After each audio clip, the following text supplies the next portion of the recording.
suction pressure is at 34 on the compressor. On our barrel, we're at 57.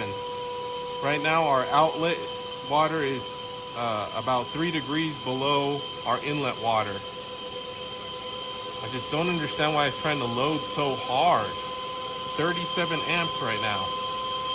Thing is, the only way I'm able to get it to keep running is to have this suction valve closed almost all the way. That's what that noise is. I'm gonna go ahead and open it up a little tiny bit because our inlet pressure is a little bit low. So, look, the IGV is 100% open. Okay, so I'm gonna get this, not even a full notch. I'm gonna go half. Actually, I'm not even sure I want to move it. It's reacting so much in terms of the pitch. And now we're 3 degrees still, not crazy. So I'm gonna, so you can see here.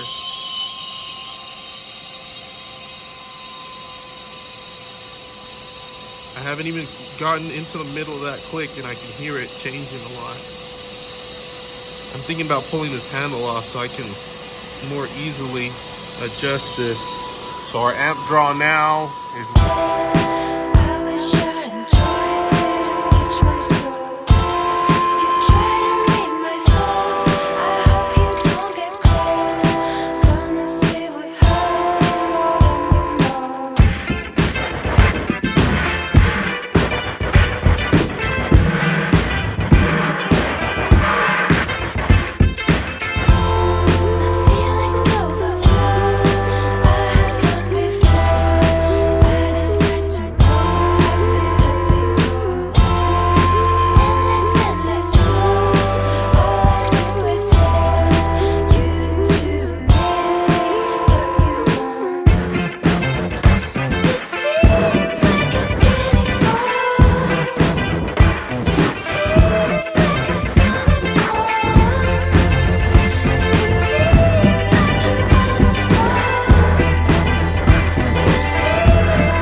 Slowly restricting our suction was able to get us back up to where we need to be in terms of being able to start up this compressor without it overamping.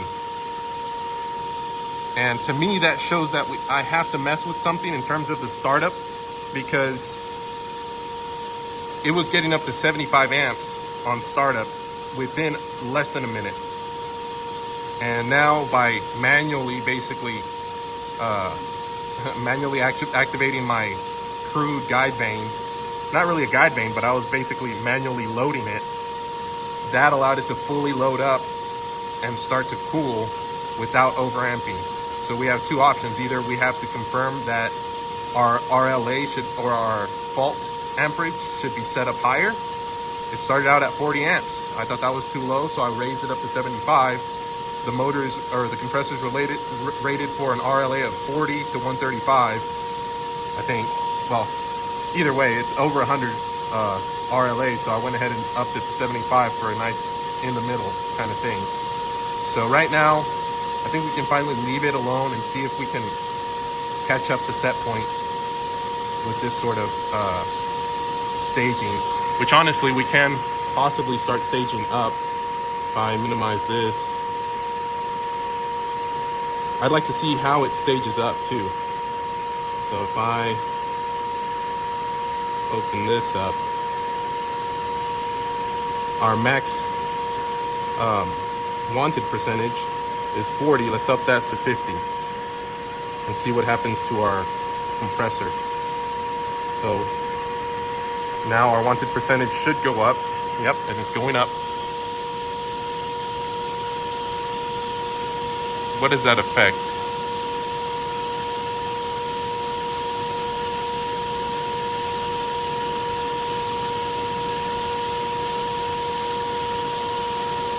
See, I think the wanted percentage might be heavily influenced by our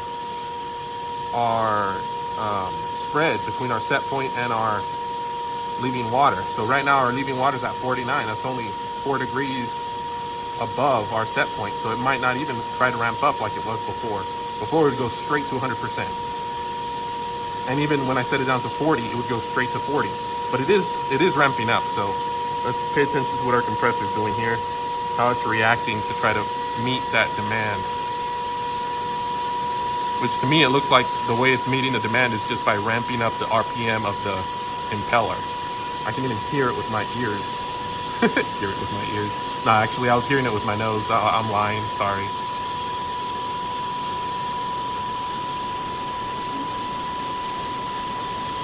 So the other thing I'm seeing is that it basically will max out whatever your maximum, what is the setting right here? Our stage 1 maximum high zone, it'll just max it out. Whatever you set it to, it'll reach that pretty dang quick. I'd like to see if I can make the steps that it takes smaller, or just delay the amount of time that it takes for it to ramp up like that. Just because I feel like with water, nothing needs to happen super quick, except for possibly unloading. But loading up, it should be a lot slower than this, I think.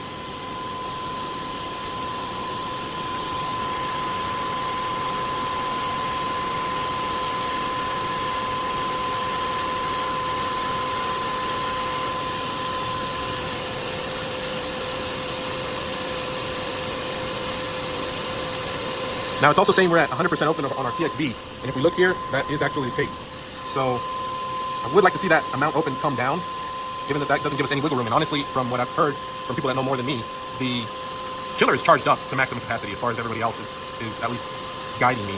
We have 600 pounds in this chiller. It's got 2 of these TT300 impeller compressors on it, so I shouldn't have a lack of refrigerant. I wonder also if maybe our head pressure is a little too low, but our discharge pressure right now is 109. It would be interesting to see what happens if we turn some of these fans off, because I just have them manually on. Let's turn them to auto, see what happens to them. Sorry.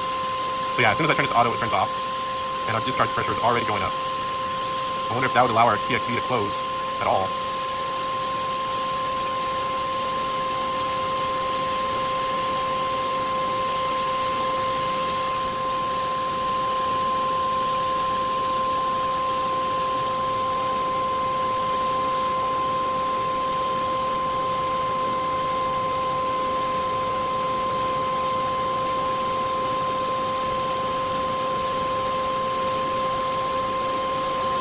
Let's see what happens if we set any more of these to auto. Will it turn any of them back on?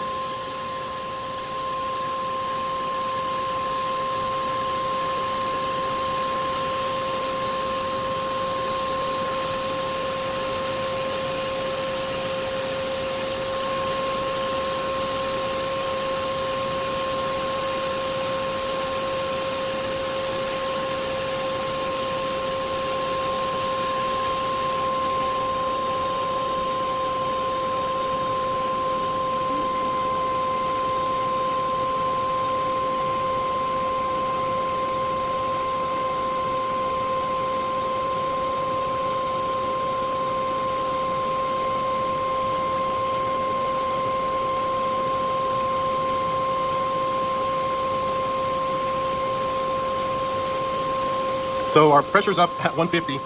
It has gone up, and it hasn't tried to turn on any fans. The only thing I'm a little disappointed is that PXB hasn't been able to shut at all. So let me just see what we're sitting at with that sort of pressure. So we're at, how many PSIG? Its discharge is 156 or 150. So we're at 111 degrees Fahrenheit. If we were doing like a 20-degree condenser temperature above ambient, we'd be looking at a 90-degree day outside.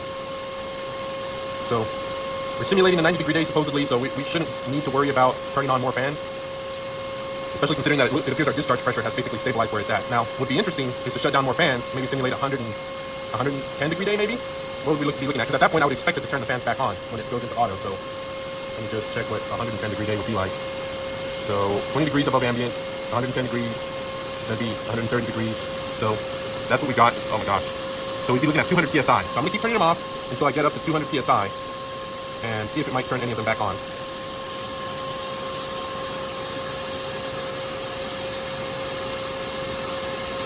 Our chill water is basically at set point. That's nice.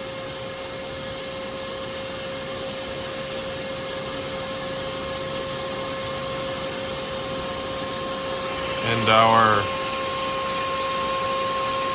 discharge pressure still isn't going up like crazy. Might be able to turn off another set of fans.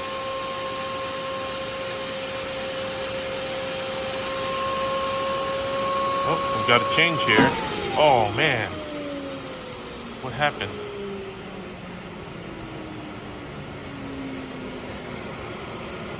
We had something going on. Safety tripped. Dadgummit. Compressor locked out.